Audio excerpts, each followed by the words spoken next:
Contrary to those who predict a zero-sum, win-lose battle for supremacy, as an economist, I look at the deep interdependence between these two giants in today's globalized world and see a positive-sum win-win possibility because the costs of international aggression and conflict are unthinkably large.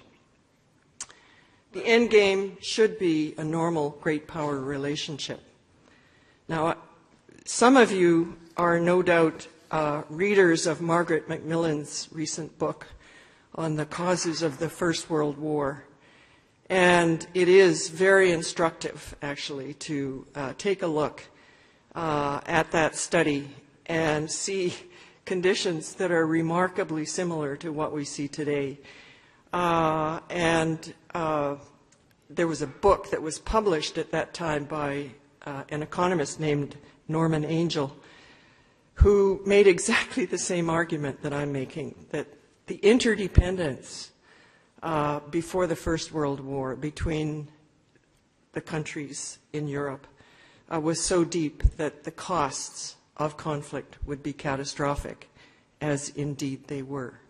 And so we need to keep those lessons in mind when we think about this long game that we're now engaged in. So in Partners and Rivals, I focus first on China's domestic challenges and the reforms that are needed for slower growth that's more sustainable.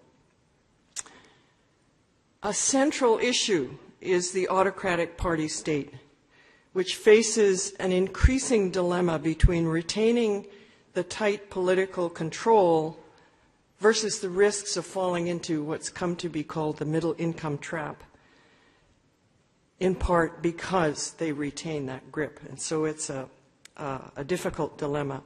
And I think it's central to the behavior of Xi Jinping, who's consolidated his absolute power while backing major economic reforms, easing repressive measures such as the one-child policy, the discriminatory hukou household registration system, and abolishing the labor re-education program, which is very widely hated.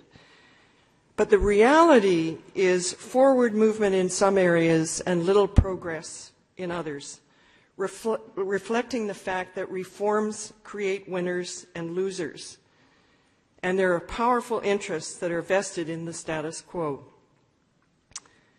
So these reflect the difficult politics of reform, which will be at the center of the long game, and the main reason that China is described as hurrying slowly.